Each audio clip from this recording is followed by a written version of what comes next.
All right, guys, so we're doing some impromptu Q&A tonight, coming off of a stream where I finished Resident Evil 4. Let's see what you guys want to talk about. First of all, Castro Jenkins just re-upped his membership for 8 months. It says, what's your thoughts on DNF Duel Game? I have no idea what that is. I think it's a fighting game, but I literally know nothing about it, so I can't answer that. Monica Levi says, if I were to give up live streaming tomorrow, could do any other profession, what would I see myself doing? I have no idea, because I don't, the thing is, that's not realistic. My mind is a very logical mind, all right? I only really start to think about stuff when it becomes a reality. Like, for example, one thing that I think would be realistic, I would like to open up a business like a restaurant or something like that, but it's not realistic. I don't have money for it, you know? Tomorrow, if I stopped streaming, I would not be able to get a job. So it would be the end of my life, essentially, you know? I would have to slowly ease myself into real-life work. I don't have these fantasy situations that I say, you know, there's no way that I could just stop streaming now, immediately go out there and just get a job. It's not going to happen. That's not reality. So I'm the kind of guy, I'm very logical minded. I don't even fantasize about that. Oh, if I could get out of streaming and do something else, I'd like to do this. No, I don't even think about it because it's not possible. Why in life make yourself think about things that cannot happen? Right? Why sit there and fantasize? Because then all you're going to do is you're going to end up being sad that it can't happen, right?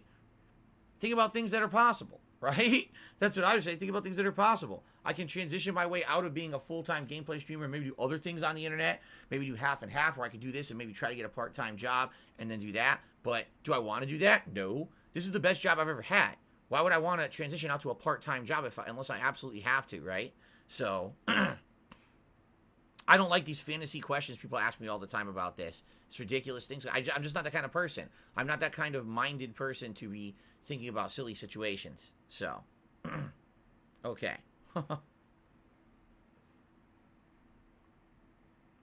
Mint says, what is a game you'd like to see remade? Like, remade? I don't want to see games remade. I want to see games actually continued. Like, I want to see a new Infamous. What happened to what's his name? Like, I forgot the name of the main character at this point. What happened to him? He's still alive? Well, you know, what's going on in that world? We haven't seen anything in so many years. I want a new Infamous game with modernized graphics and gameplay mechanics and a great story, right? I'm not a big one for remakes. In fact, out of all the remakes that I've played, the only one that I really absolutely loved was Resident Evil 2. You know, I understand why people remake games because they feel like the older games are just inaccessible to a modern audience. For example, a lot of people, if they were to play the classic Resident Evil right now, they'd be like, I can't play this. Tank controls, terrible camera angles, and they just get so frustrated, they slam their controllers and then turn it off. And I understand that. Okay, we're going to remake it for a modern audience, but personally, I'd rather just have things continue, like have a continuation of a game that I really like. So, okay. All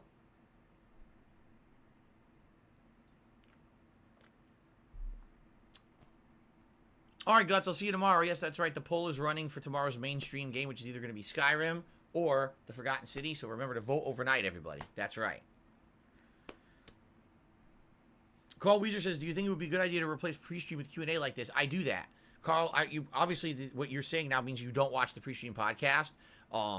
I don't just talk every day. If I have an important topic to talk about, like today I actually talked about the whole game release schedule for the next several months, then that's the case. But some nights, or some mornings, I should say, I actually open it up to just talking with people. And they ask me questions, and we do a Q&A session like this. So I've been doing that. It seems to me like you're not paying attention to my pre-streams. Excuse me. Haseo X says, whatever happened to the Dead Space successor? I would love a return to Jack and Daxter or Sly Cooper. They're making it. The Dead Space successor game is being made. But at the same time, Dead Space is being remade. So you got a team that worked on the original Dead Space that wanted to make a new franchise like Dead Space because no Dead Spaces were being made. So they started working on their game. But then at the same time, they announced that they're going to remake Dead Space. So now you have two versions of Dead Space basically being made at the same time, although they're not going to be the same game at all. Yeah, but there's no information about when it's going to be released or anything like that yet. I think what's going to happen, I talked about this on the pre-stream podcast today in regards to the schedule coming this year. Really right now, the only games we know about are in February, March, and maybe like 5 more for the rest of the year. What always happens is around that E3 time, which is like early June, we get a bunch of game announcements. Usually it was E3 week. E3 really isn't a big deal anymore. So what's going to end up happening is you're going to have all these companies doing their own digital press conferences and announcements. And then you're going to see, oh my God, all these games announced. Okay? But, you know, we're not there yet. We got to wait a few months. We got to get through these 2 heavy months of game releases. And then we'll start learning about other games, I'm sure.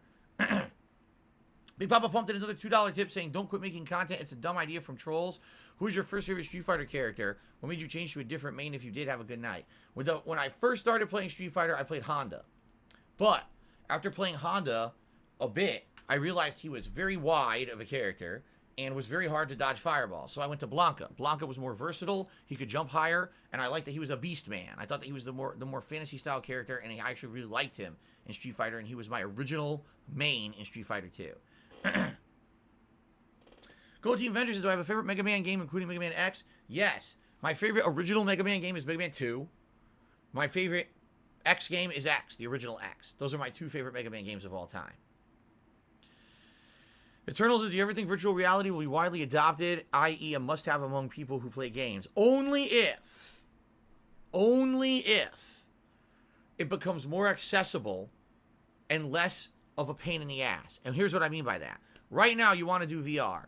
Well, you either need a high-end PC or you need a PlayStation 4 or 5, and you need a headset that you put on your head, and it's annoying, it's heavy, it doesn't feel comfortable, or it makes you sweat. And then you got to buy the games that are specific to that. Usually, there's some exceptions where games that are kind of cross-platform, VR and non-VR, but most of the games that people say are must-plays are VR-only games. Basically, if you're doing VR right now, you're spending hundreds of dollars, right? You got to have a very specific setup, and there just aren't enough good games for it. If, all of a sudden, major AAA developers said, we're making the next Dead Space game is VR only, but it's a must-play. It's a killer app. You're missing out on the best survival horror game ever made if you don't have VR. And then they actually sell a setup to play it that's not intrusive to your experience, that's not extremely expensive. See what I'm saying? Like, this is the problem is VR very well could be viable. But right now, it's just not. Even the reality of now, many years after PSVR launched, still it's not accessible to the common person. And on top of that, a lot of people get motion sickness and shit from it. I did. It was funny because when I first started playing PSVR, I didn't. The first couple weeks of games that I played, what was it? Until Dawn, Blood something, what it was called, Blood Harvest or something like that, which was the shooter, the horror shooter. And then I played the one that had the undersea stuff and the heist, remember that? And Batman VR, all that was fine. But then with 3 weeks into it, I started playing games, they were all making me nauseous. And it's like, who the fuck wants to play a game and get sick, right? You're supposed to be having fun.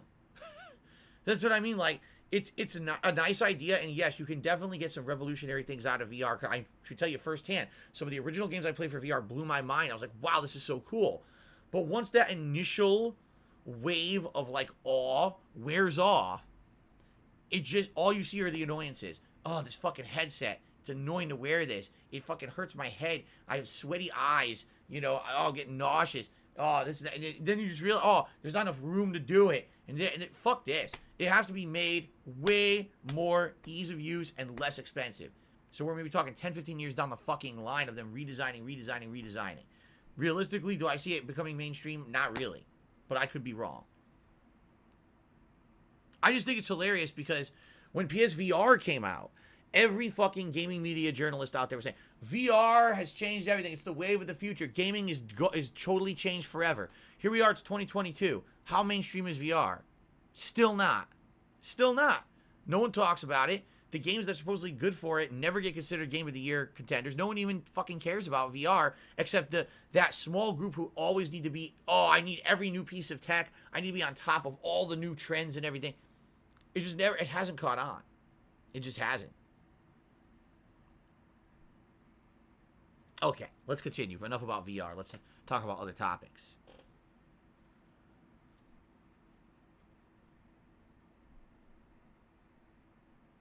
And now chat has completely frozen.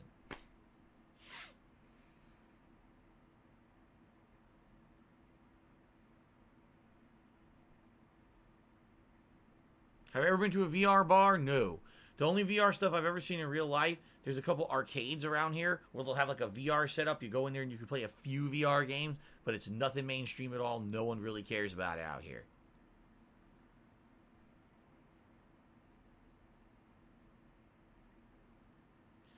It would be nice. Imagine if you go to a bar, you play $20, you go inside, and you play VR games for like 2-3 hours. And they're good games. And by the way, it's a setup that's open to VR, meaning there's space to do it. The sensors work properly. I could see that. Not anymore because of COVID, but before COVID, that would have been nice. Now it's fuck that. It ain't going to happen. No, Monica Levi, I'm not going to smoke or do edibles. I don't care about weed. I hate smoking, first of all. I hate the feeling of smoke in my lungs. I think it's terrible because my mom has smoked her whole life. I lived in a house for 20 years. It was full of smoke. I fucking hate it, okay? Edibles, no. I don't want to get myself high and be stupid. All right, you know, if I want to get a buzz, I'll have a drink. I don't need to be eating plants and fucking drugs and shit. Fan of Lovecraft says, I think Lego Star Wars is good. Will be good. I don't know. Today, I haven't really looked into it, but people are saying they've changed the formula of the Lego Star Wars games. It's no longer a massive collectathon, that this new one will be completely different. Sounds good. I hope it's good. I'm interested in it. What was for dinner? Rigatoni pasta, spicy marinara, and chicken sausage. Jade says, see you soon. I love Ada Yu. Ada's a pretty interesting character. I like that she's like a super spy type. You know what I don't like? She never really had a full story fleshed out. Right? Ada never had her own game. She never really had a full backstory. She was always just the mysterious spy there to be a part and interject into the story, but never really had her own motives or backstory or even character fleshed out. A lot of the times you never know what her motives are. So I wish that they had actually kind of done that. Okay.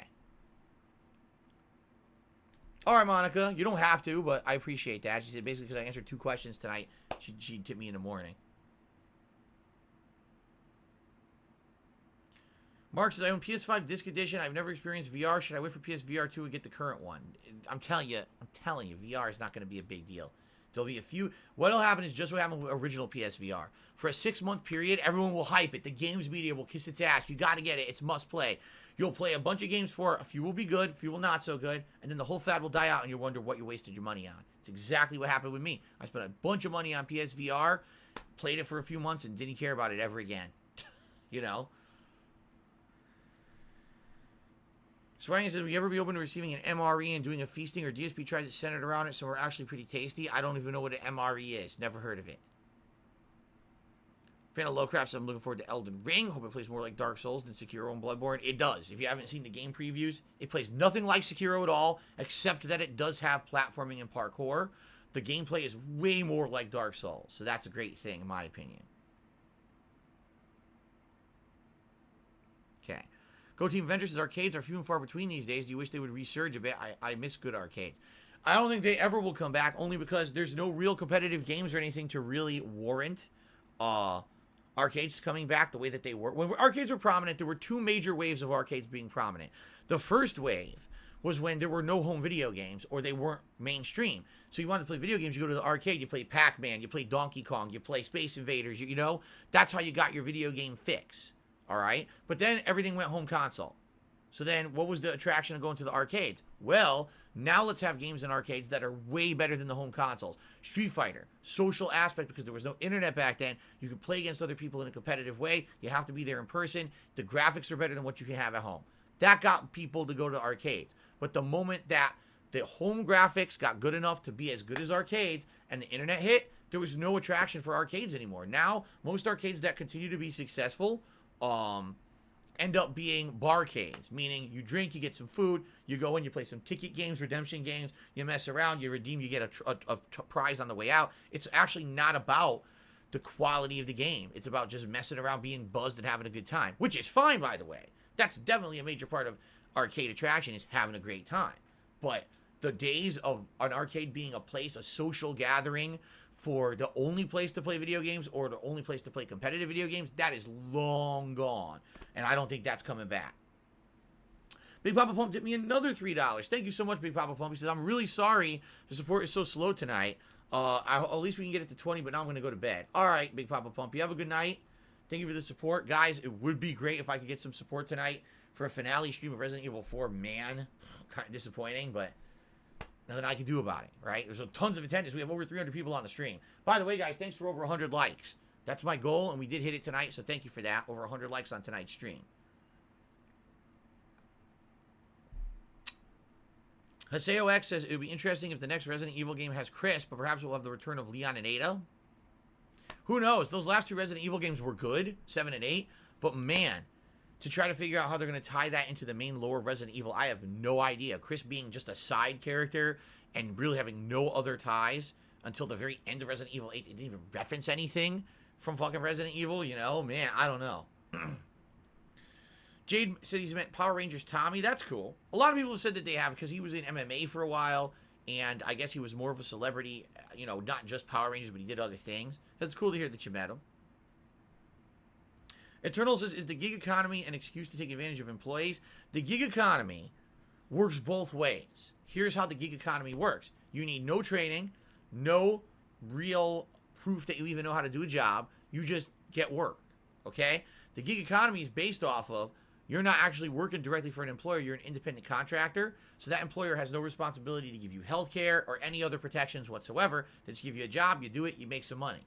But here's the advantages and disadvantages. The advantages are, like I just said, you don't need to have any training or nothing. You have a shot, just like everyone else, to do a job in the gig economy. You don't need to even know how to drive well. You don't need to know anything about picking up food. You don't need nothing. Just, you got a job. You're a DoorDasher now.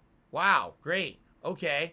Drive, pick up food, drive it, deliver it, done. You get it there quickly and hot, good rating, you're going to get more work. You get it there slow and cold, fuck you, bad rating, you get kicked out of the system, you'll never get work again. Sounds like a good idea, except the problem is with jobs like that is that it's completely erratic. You don't know how much you're going to get paid consistently because some people might tip big, some people might tip small, and that's what you're getting paid for those jobs. Sometimes you get screwed over. What if you didn't do anything wrong? Yet the food still shows up late, shows up cold. You know, you didn't make the food, but you're delivering it. You're the one who gets in trouble for it, right? On the flip side of that, what I've seen is, quite frankly, around here, and this is me being honest, whenever you order food, you have no idea who's going to deliver it. You can get someone who's professional, who cares about the job, who gets right there, gets your food, gets it to you as soon as possible, actually follows the instructions, and gets it to you right away. And the reason I say that, I live in a private gated community. You can only enter from one street. There's other streets to enter, but they're all blocked. You can only enter from the front gate. 9 times out of 10, when I order food, no one pays attention to the instructions I give. They ignore them. I've had people call me on the phone, and I say, did you read the instructions? And I'm not kidding you. They said, I can't read English. Someone who's working off of an app to deliver food who can't read English. That's the gig economy. You don't need any education, no qualifications. You just get work. And you could be really good at your job or suck ass. And then you got to hope that the system of ratings actually clears out the people who are terrible at it. And only the people who are good can actually stay behind. But that's not how it works. Sadly, I hate to say it. Whenever I order, it's a crapshoot who you're going to get delivering your food. Yeah, same thing with Uber and stuff like that. It's not just delivering of food. It's actually like Uber driving and taxi drivers and stuff like that too, you know. Jones J says, why would they need to read English to deliver food? They need to read street names. They need to be able to read instructions. If you can't read a simple instruction that says, I live in a private community, you must enter from the front gate from this street, and by the way, here's the code to enter. If you can't read that, you shouldn't have a delivery job for food. What? You need to have basic reading skills to even be able to drive in the United States, or you should.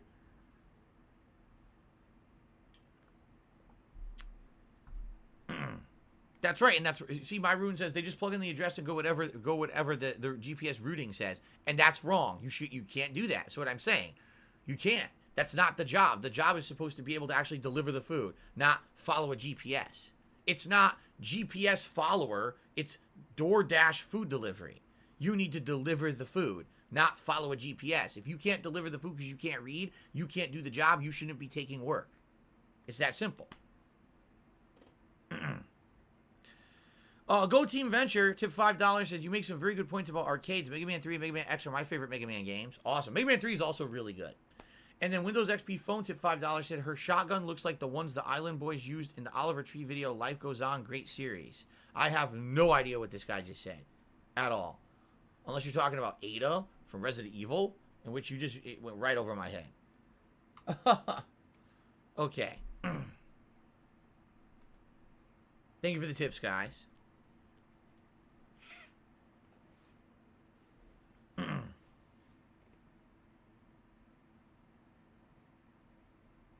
Oh, we do have other entrances, but they're for emergencies only. That's the thing. It's a private community. You're not going to have 10 entrances to a private community. That would be pretty dumb, wouldn't it? That would be pretty pointless. Deathloop or Returnal? Man. Out of those two games, I think Deathloop was more entertaining for me. I didn't love it, but I thought that it was a more entertaining game. I actually enjoyed trying to figure out the ways to kill the targets. Was interesting to retry different scenarios and maybe listen to conversations and unlock intel that lets you figure out someone would be at a place. Oh, you killed 2 or 3 targets at once. That was really cool. It felt like that discovery phase was actually very entertaining to me in Deathloop. In Returnal, there's like the third world is just an insane, boring fucking grind, and because of the game design, it's just not fun. So, Fan of Lowcraft says, do you have expectations from Project Spartacus, Sony's take on Game Pass? Yeah, here's what I want. All the classic PS1 games, on demand, instantly downloadable, playable, and I want them to run well. I don't want it to be, oh, it's emulated like it is on fucking PlayStation Network, and it runs like shit, and you have to wait 40 hours for it to load, and you know what I mean? Like, if you're going to actually do it right. Take a look at Game Pass. Most of the games on there, they actually worked hard to make those run well on the modern consoles. They didn't just say port it and fuck it. They actually said, let's make these run more smoothly. Let's make them look better. That's what I want. I don't want, oh, you get, you know, this system, Spartacus or whatever they're going to call it, and it's the same exact version that you've already played on PlayStation Network that loads like shit, runs like shit, looks like shit. I would like them to actually put some work in, but I don't know what Sony's going to do. Sony's playing catch-up this console gen for sure, so I don't know what they're going to do.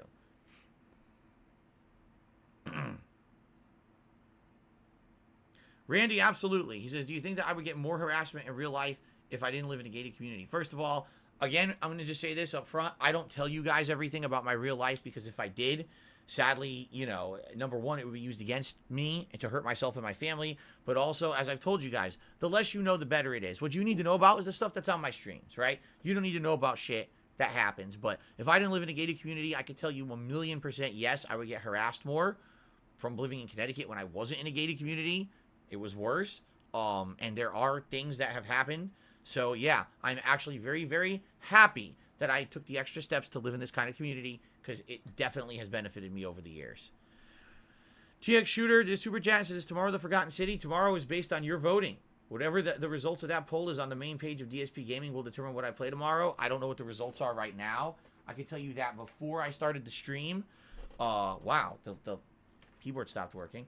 I can tell you that before I started this stream, it was actually Skyrim in the lead by about 7%. It wasn't a huge margin, but it was in the lead. By the way, overnight that could change.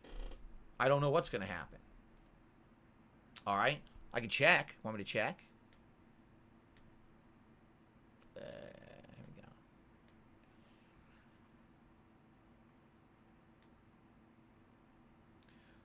Currently, it's 57% Skyrim, 43% Forgotten City, with 825 votes so far. Usually we get between 1,000 to 1,500 votes.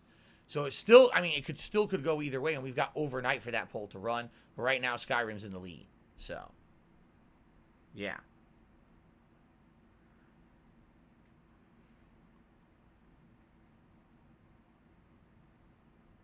Crimson Tide, I have no idea if Street Fighter 6 will be good or bad. We don't even have a single piece of information about it, so there's not even there's no point to speculating, you know. Haseo asks, how's Jasper? He's good. He's downstairs with Kat right now, chilling. Big Tone 995 has just tipped me $10. Said, hey, been a while since I've been to the stream. Been busy with my career over the past couple of years. Hope all's been well and happy to see you still streaming. Thank you, Big Tone. Yeah, I'm happy to be still streaming, albeit different place. But I'm very happy doing what I do, and I'm happy to see that the work that I'm putting in towards growth here on DSP Gaming is actually considerably working. I've seen in the last month since I started to get engagement up, engagement is going way up. That's just going to help. I really feel February will be a great month. because February we got so many new releases in a short period of time. There'll be people looking for those new releases on YouTube. It'll bring new eyeballs, and because you guys have been engaging with the likes and comments on videos, I think that things are gonna be good growth over that course of that month at the very least. So thank you, Big Tone. It's actually good to see you. Haven't seen you in a while. Yeah, I hope you're doing well. Let me get you. I forgot that you're the top tipper here. Hold on. Let me get you up here. Thank you. Okay. Swaggins wants Chestnut behind me. Chestnut was behind me the entire month of December. Where were you talking about? I think Swaggins, were you paying attention in December? He was right here. He was literally right here in a pile of pine cones and snow. Where were you?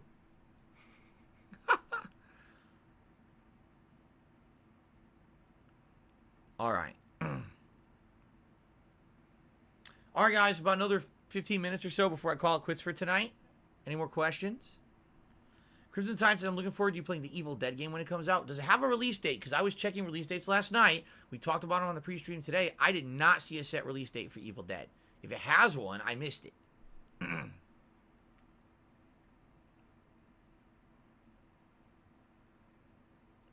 Swaggin says, Chestnut's not a festive item. He should be out the entire year. As you can see, this is a gaming setup now. I don't really like to have crazy stuff like that unless it's a holiday, so.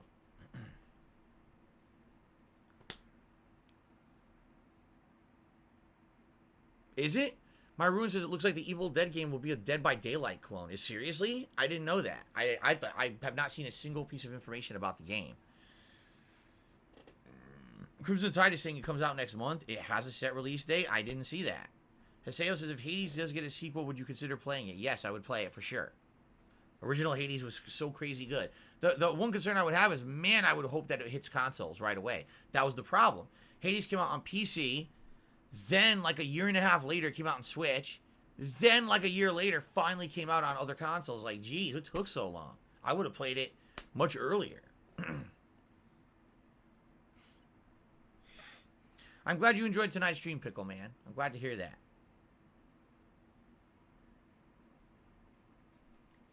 Ah, itchy nose.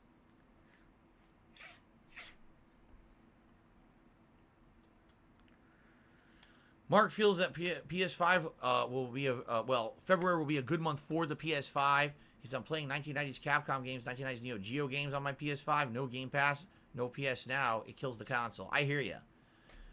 You know, here's the thing in February, all right? Sifu, good. Horizon Forbidden West, good. King of Fighters, I think a lot of people will be playing it on PS5. So right there's a bunch of games. You already have an installed player base to be playing Elden Ring on it. A lot of people own PS5 as opposed to Xbox, where people are just catching up, buying the Xbox Series X and S. Of course, mostly S, because you can't really get the X right now. I think it'll be a pretty good month for PS5 overall. Finally getting a ginormous exclusive like Horizon Forbidden West. So, no, Kat does not come in and watch me stream in person. Sometimes she'll watch over the internet. Like, she'll be downstairs and she'll watch them. So, like this morning, I know for a fact she watched a little bit of the Skyrim stream. Crimson Tide says, I know I'm the only streamer who constantly interacts with fans? That I don't believe. I believe that once you reach a certain size of as a streamer, okay, it basically becomes impossible to have the kind of personal interaction that I have with you guys. I feel like I'm at the level right now where it's easy to do this. I feel if I grew a little bit more, it'd be a little bit tougher, but I could still do it. But you got to understand that some of these guys out there who have a ridiculous amount of viewers, there's absolutely positively no way they can have personal interaction. But that's not why people watch them. People watch them because they're popular. And I know this for a fact, because back in the day, this is how it was on YouTube. You'd watch someone and be like, why are they popular? Well, take a look at someone like PewDiePie. He started out being popular because he was a guy who looked skinny and nerdy, but he acted scared all the time when he played a horror game. So he was what they call a screamer streamer. He would literally act silly, over-the-top reactions, and that got him very popular. I'm not hating on that, by the way. That was his shtick. It worked. Good for him, right? But then over time, all right, he changed to be different. And then he ended up getting such a ginormous following for being known as being a popular gamer that no one even remembers that he originally was a screamer streamer, right? No one even remembers that anymore. which is a good thing. I feel like, you know what? He probably didn't want to do that forever anyway. So I'm happy for him that he ended up doing other stuff and maybe being more like himself and not having to be a character constantly. But now he's so popular, do you really think when he streams that he can talk with people in his chat? Unless someone's doing like a giant contribution and he sticks out. You know what I mean? Like, and people watch literally because he's popular, right? If you actually said, all right, what is it that people tune into this big streamer for? What is the attraction? There are big streamers who basically they're popular because they're streaming one kind of content. Oh, I'm a pro at this game or whatever. Okay, great, that makes sense. But take a look at a lot of the other popular people. Why are you there watching them exactly? What's the attraction, right? And some people they watch just because it's popular. You know, take a look at some of the biggest popular things that ever happened on YouTube. Fred, a guy who was an adult who edited his voice to sound like a child and screamed. He never did a funny thing ever. Yet, he caught on like wildfire and became the biggest guy on YouTube for a while. Yes, Fred was the biggest thing on YouTube for a while. But that's because popularity breeds more popularity. Oh my God, it's trending. Oh my God, it's at the top of views. People check it out. Doesn't even mean it's good. It just means it's popular, you know? So, if I got to that level, honestly, I would probably be sad. And I probably would feel like I lost a lot of the meaning behind what I do. Because the reason that I love this right now is because I like doing what we're doing right now. Talking, having social interaction while we share our love for video games. That's what I really enjoy the most. That we have this conversation, right? If I lost the ability to have this conversation with you guys, I would actually probably start to hate my job again. Because that's what it was back in the day. I was just making videos, no conversation or interaction, just making videos of gameplay, making stupid commentary over it. That was silly jokes, sexualized content, you know, stupid shit. And I got tired of it. I got bored of it. I didn't want to do it anymore. I felt so burnt out and played out, and I didn't want, you know, I changed for the better, becoming an interactive streamer. I like that interaction we have. If we didn't have that interaction, I would probably hate my job. But here's the thing. I really do not believe that there's no one out there like me. That's bullshit. It sounds to me, Crimson Tide, like you just don't watch people like me because you're so used to maybe watching other popular streamers that you don't realize that not everyone's like that. There's tons of very talented, very real people out there who do gameplay streaming, and it's not about the money, and it's not about, you know, becoming some kind of a fucking celebrity and popular on the internet. It's about, they just love what they do. They love games, they love talking with people, having a good time. That's what it's all about, and those are the real people. Those are the people who should be promoted. Those are the people who should get the opportunities, and they're not. They're not. That's not what these companies look for. These companies look for the kiss asses. They look for the fake people, the people who are just going to promote a product, shill, always say the positive thing, take the paycheck to basically push out crap to their followers. Like I've told you guys, one thing that I absolutely hate right now, you'll be on Twitter, and you see one of these people who's a popular streamer or content creator, blue check mark next to their name, oh, here's a fucking promotional tweet. Ad. What the fuck? So you don't care. You don't care about what you put out there. You're just doing it for money, right? It's fucked up. Anyway, I went on a tangent. I don't know anything about handheld emulators, white guy. Never used one before. Yeah, I don't know.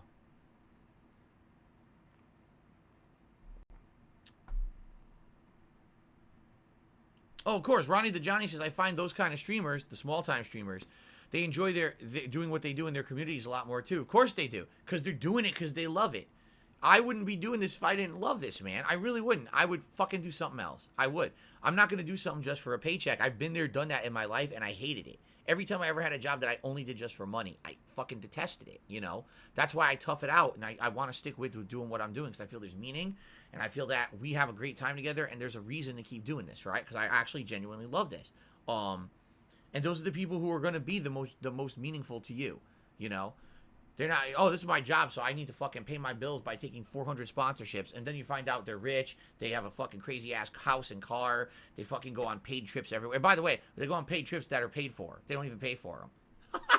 They're like sitting on $1 million, you know, whatever. Wow, those are real, genuine fucking content creators. Yeah, those are the people you should definitely support.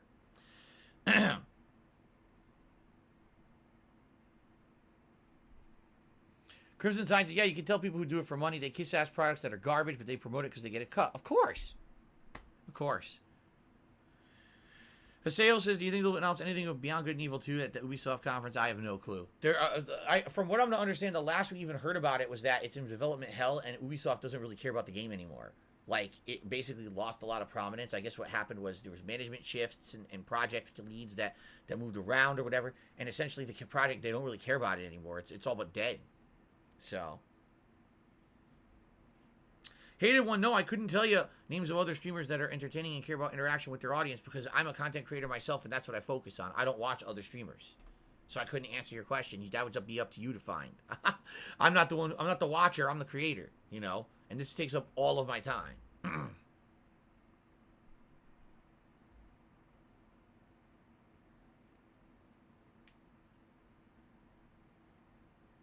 This is hilarious. Happy Tart says, oh, you lost your passion years ago, respectfully. So, because you say respectfully and you say an incorrect statement, I'm supposed to just be like, oh, that's fine. No, I lost my passion for doing on-demand offline videos around the year of 2014 to 2015. When I moved across the country, I was hoping there was going to be like a reinvigoration, that I was going to be able to do a variety of content, that maybe I was going to do a news show in front of a green screen while also I was doing my content. It just never materialized. Okay? Then in 2016, I tried to reinvent myself with KO Gaming. It worked, and then YouTube screwed me. So all that stuff, I just lost my love for what I was doing. I did. I personally, right now, would never want to go back to being a full-time offline YouTuber. I hate that. It's boring now to me. I want to interact with you guys all the time and have this fun conversation all the time. This is what I love. So, yeah, I lost my passion, but man, did I either get it back or get a new passion, whatever you want to call it. When I started becoming an interactive streamer, now things are so different. So different for me. I love this, man. I do. Every day I love being here. I love being here, chilling with you guys, enjoying games, having fun. This is what it's all about.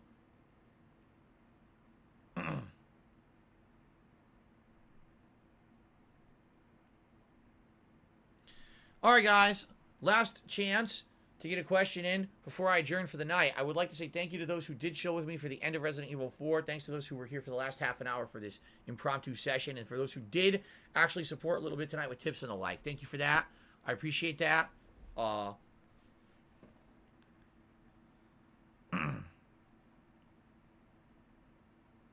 No, I don't watch TikTok. Oh, my God. All right, these are stupid questions at this point. Seriously.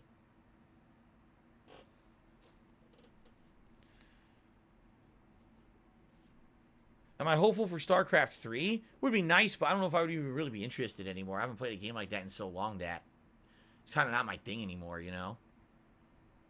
Have a good night, Carlos.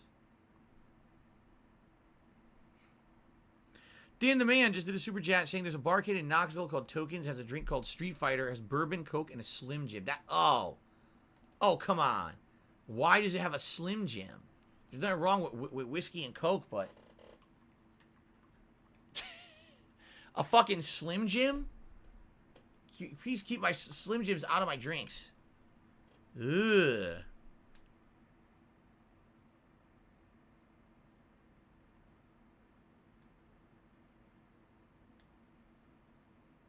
See, Leo Kira says, I wish you would give examples when you talk about people because you say people that are shilling actually... He says, a lot of people I watch that shill use and enjoy the thing. That's different. That's not shilling. Do you understand the difference? See, some people don't understand because, again, they think it's black and white. When I tell you guys, I don't like people who shill. All right? Do you even know what shilling means? Shilling means selling something because you want to make a buck.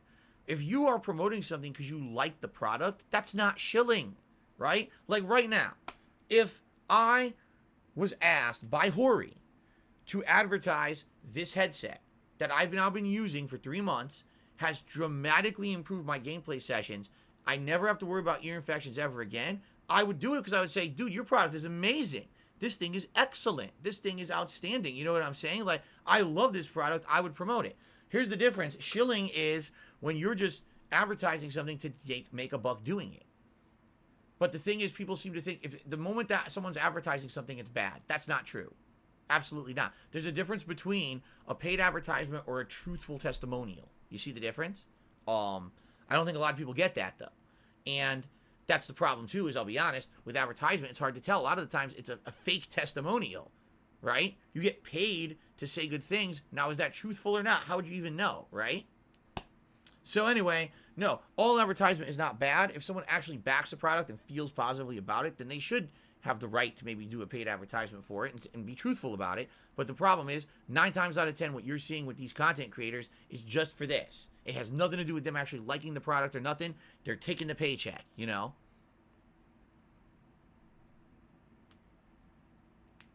Will I ever have any purpose with the Pulse headphones now? First of all, they're falling apart, which sucks. I only owned them for a year and used them for about a year. And at the very tail end of me using them, the pad was coming out of the ear cup and I was about to fall apart when these showed up, luckily, and that kind of saved the day. I like having backups. I'm the kind of person that I like having a backup to fall on if something goes wrong. So God forbid my Hori headphones break, I probably would go back to using the Pulse temporarily until I could find a replacement or get another pair of the Hori. You see? Go Team Venture says, besides Street Fighter, what were some of your favorite arcade games? First arcade game I ever played was TMNT, or Teenage Mutant Ninja Turtles Arcade. Beat 'em up. Amazing game. Looked like the cartoons. I loved it. Simpsons. Beat 'em up. Amazing game. X-Men Beat 'em up. Amazing game. Those were the 3, really, that got me so excited for arcade games before Street Fighter. And then after that, it was just fighting games, fighting games, fighting games, fighting games, fighting games. And a little bit of NBA Jam. A little bit of puzzle games like Bust a Move and things like that every once in a while, but mostly fighting games. Have a good night, Haseo. All right, guys, last chance for a question because I got to wrap up now. We're getting late, all right? Last chance for a question, last chance for a contribution, last chance for everything before we adjourn for the night. Favorite Call of Duty games is Modern Warfare, and the most recent one that I like was Black Ops Cold War, but Modern Warfare 1 is my favorite Call of Duty game. If you're talking old school, which no one even talks about anymore, Call of Duty 2.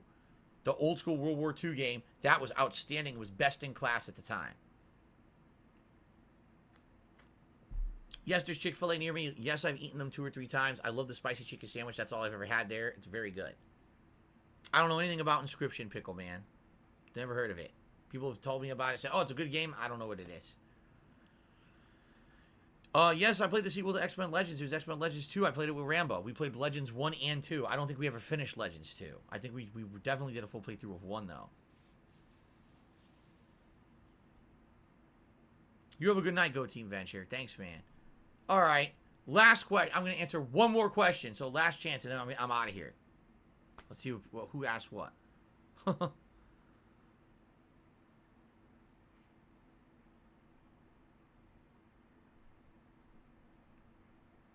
Now I'm getting no questions. Everyone's just saying goodnight. No final question, huh? Wow. I've answered all of your questions. You will never. I've actually completely satisfied everyone on the stream, right? Everyone. Great.